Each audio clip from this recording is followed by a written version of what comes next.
বন্ধুরা, আমাদের চ্যানেল থেকে আজকে আপনাদেরকে দেখাবো অ্যান্ড আর অর লজিক্যাল ফাংশন। অ্যান্ড আর অর লজিক্যাল ফাংশন আপনারা কি করে ব্যবহার করব এক্সেল এর মধ্যে। বেসিক্যালি যে কোনো ল্যাঙ্গুয়েজে, যেমন C, C plus plus, Java, Python, এসব ল্যাঙ্গুয়েজে অ্যান্ড আর অর লজিক্যাল ফাংশন ব্যবহার করাই হয়, কিন্তু আমরা দেখাবো এক্সেলে কি করে ব্যবহার করব। এবং এক্সেলে এই অ্যান্ড আর অর লজিক্যাল আলাদা ফাংশন আছে, যেখান থেকে আমার output always true or false আসে, তাই জন্য এগুলোকে লজিক্যাল ফাংশন বলা হয়। কখন আমরা ব্যবহার করব? যখন দুটার বেশি আমাদের কন্ডিশন আমরা দিব, একসঙ্গে দিব, তখন আমরা অ্যান্ড আর অর লজিক্যাল ফাংশনগুলো ব্যবহার করব। যখন আমার কম্পারিজন মোর দেন টু হবে, তখনই আমার অ্যান্ড অথবা অর লজিক্যাল ফাংশন ব্যবহার করব। তো বন্ধুরা, চলুন আমরা যাই এক্সেলের মধ্যে। তাহলে আমরা এক্সেলে চলে আসলাম। এক্সেলে এবার দেখুন, আমরা একটা টেবিল তৈরি করে রেখেছি আগে থেকেই। আমরা অর আর অ্যান্ড লজিক্যাল ফাংশনগুলোকে আমরা ইফ কন্ডিশনের মধ্যে অ্যাপ্লাই করব। তাহলে ইফ কন্ডিশনে অ্যাপ্লাই করার আগে আমরা দেখিনি, আগে শুধুমাত্র অর দিয়ে যে এটা রিটার্ন কেমন আসে, ইকুয়াল টু, একটু জুম করে দেখাই,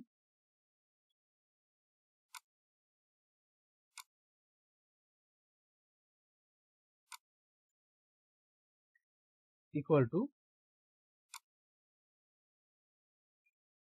অর ফার্স্ট ব্র্যাকেট। সাপোজ আমরা চাচ্ছি যে এই ঘরের সেলের ভ্যালু আমার 5 অথবা ইকুয়াল টু 6 অথবা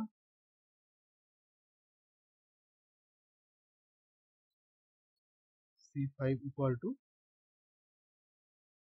7। এই তিনটার মধ্যে যে কোনো একটা যদি হয়, তাহলে আমার অ্যান্সার হবে ট্রু। তাহলে দেখুন, অর অলওয়েজ কি, আমার অর এই ফাংশনের মধ্যে যতগুলো আমি কন্ডিশন দিব, প্রতি কটা কন্ডিশন আমার যদি ট্রু, যে কোনো একটা কন্ডিশন যদি ট্রু হয়, তাহলে আমার অর থেকে রিটার্ন করবে ট্রু, আদারওয়াইজ রিটার্ন করবে ফলস। তাহলে কি রিটার্ন করবে ফলস। দেখুন, ট্রু করছে, কারণ এখানে আমার 5 আর 6 আছে, এখানে এই কন্ডিশনটা আমার ট্রু হয়েছে, বাকিগুলো ফলস হলেও কোনো ব্যাপার না, একটা ট্রু হলেই আমার অ্যান্সার হবে ট্রু। তাহলে দেখুন, আমার অ্যান্সার হলো ট্রু। আমি যদি এখানে 9 করি, 10 করি, তাহলে অ্যান্সার হলো ফলস, কারণ এখানে দেখুন একটা কন্ডিশনও ম্যাচ করছে না, তাই জন্য আমার অ্যান্সার হয়ে যাবে ফলস। ওকে, তাহলে অরের ক্ষেত্রে অর আমরা কখন ব্যবহার করব? যখন যে কোনো একটা কন্ডিশন ট্রু হলেই অ্যান্সার ট্রু হবে, তখন আমরা অর ব্যবহার করব, এটা মনে রাখতে হবে। এবার চলে আসি অ্যান্ড এর ক্ষেত্রে। অ্যান্ডটাও সেম, কিন্তু আউটপুট আলাদা। এখানে দেখুন, অ্যান্ড অপারেটর একই, সিনটেক্সটা আমার একই। অ্যান্ড দেওয়ার পরে আমি এখানে পাশের সেলটা, সাপোজ আমি চাচ্ছি যে সাবজেক্ট টু, এইটা যদি আমার 30-র বেশি হয়, আবার সাবজেক্ট টু, সরি, এবার subject three, subject one, subject ওয়ানও যদি আমার 30-র বেশি হয়, তাহলে আমার অ্যান্সার হবে ট্রু, আদারওয়াইজ ফলস। অ্যান্সার কি আসলো? ফলস, কারণ কিছু ভ্যালু নাই। এখানে 40 দিলাম, 40 দেওয়ার সঙ্গে সঙ্গে অটোমেটিক ট্রু হয়ে গেল, কারণ কন্ডিশন দুটোর মধ্যে দুটোই আমার 30-র বেশি হতে হবে, না হলে কন্ডিশন ট্রু, মানে না হলে কন্ডিশন ফলস হয়ে যাবে। আমি যদি এখানে 30 করে দিই, ফলস হয়ে যাবে।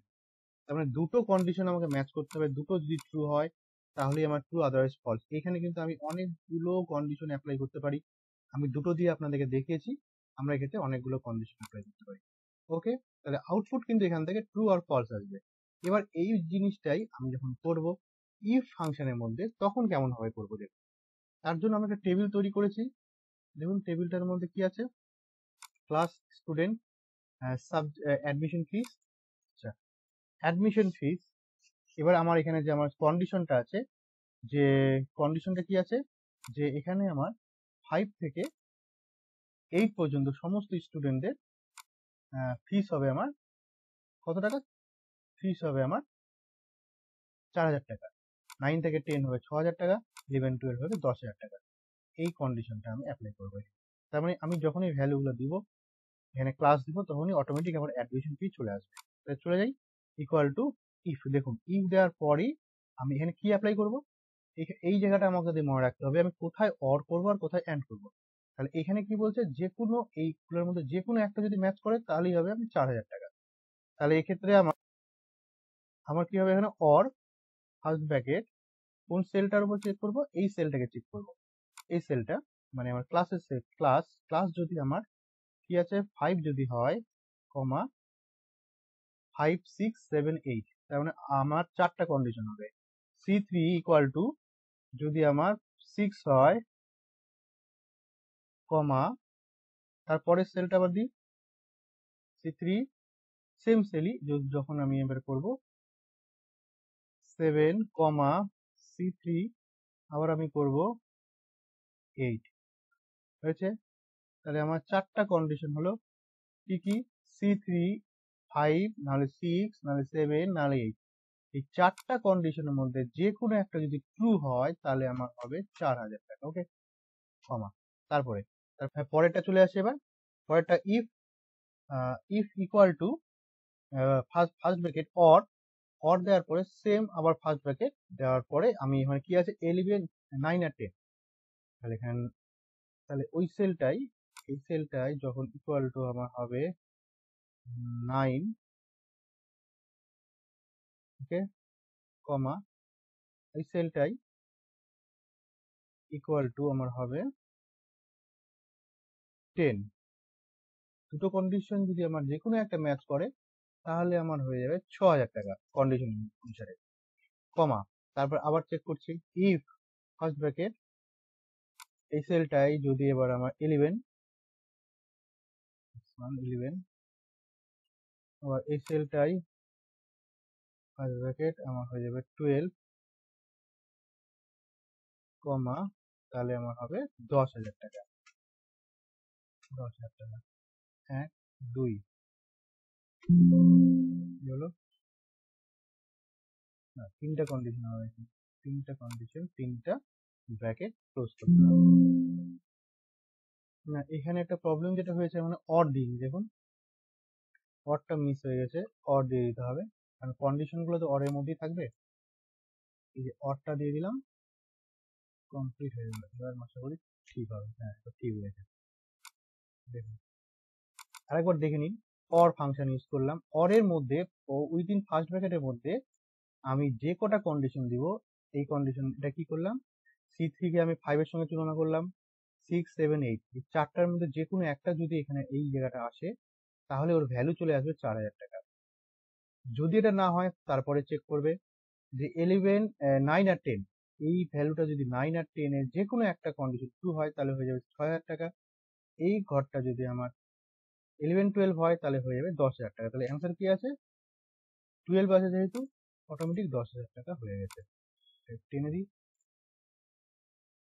তাহলে দেখুন দেখুন এখানে 5 দেখুন, 5 যেহেতু আছে 4000 টাকা, আমি এখানে 6 করলাম 4000 টাকাই থাকবে।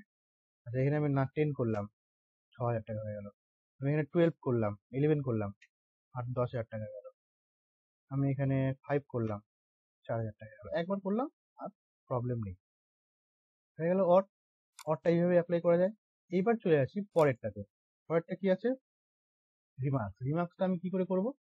আমি একটা এক্সাম্পল নিলাম, ধরুন এই চারটা সাবজেক্টে যারা পাস করবে তারা হবে গুড, তারা হবে পাস, আর আদারওয়াইজ ফেল। একটা সাবজেক্টে কেউ যদি ফেল করে তাহলে হয়ে যাবে ফেল। তাহলে কি করে করব? খুব সিম্পল, চলে আসি আমরা একটু if first bracket and first bracket close, এই ফার্স্ট ব্র্যাকেটের মধ্যে আমরা চলে আসি এই জায়গাটাতে, যখন আমরা এই সেলটা যদি কি হবে গ্রেটার দেন ইকুয়াল টু 40, আমি চাচ্ছি সবগুলোই 40 উপরে পেতে হবে, একটা সাবজেক্টে 40 যদি কম পায় তাহলেই আমার ফেল হয়ে যাবে, কমা তাহলে আবার এই সেলটা যদি এবার চেক করব আমরা 40 বেশি কিনা, কমা তার পাশের সেলটা আবার চেক করব ইকুয়াল টু, এই পাশের সেলটা ইকুয়াল টু 40 কিনা, এই পাশের সেলটা আমি চেক করব ইকুয়াল টু 40 কিনা। যদি চারটাই কন্ডিশন ট্রু হয় তাহলে আমার হবে পাস, ডবল ইনভার্ট কমা দিতে হবে যেহেতু ক্যারেক্টার, কমা না হলে হবে ফেল।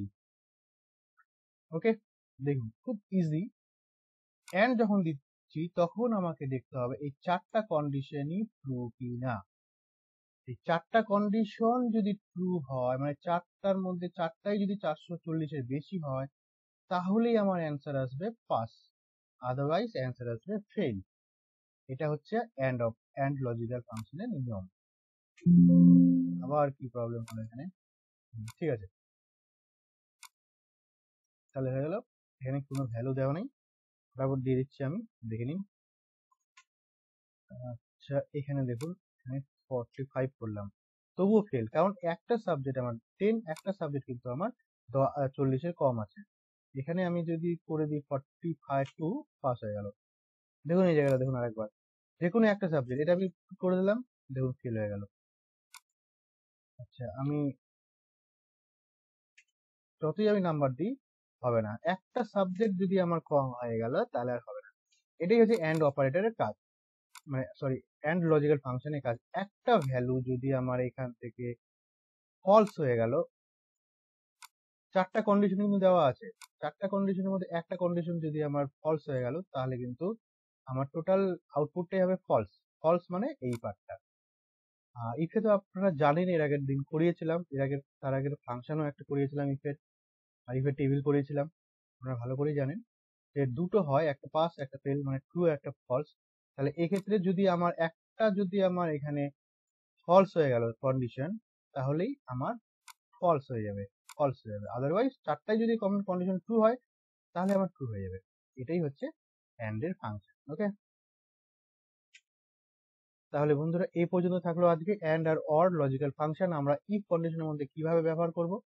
নেক্সট ভিডিওতে আমরা নিয়ে আসবো আপনাদের জন্য মার্কশিট, বিভিন্ন রকম ভাবে মার্কশিট কি করে ক্যালকুলেশন করতে হয়, বিভিন্ন ফর্মুলার মাধ্যমে, বিভিন্ন প্যাটার্নে আমরা আপনাদেরকে দেখাবো। ততক্ষণের জন্য ধন্যবাদ।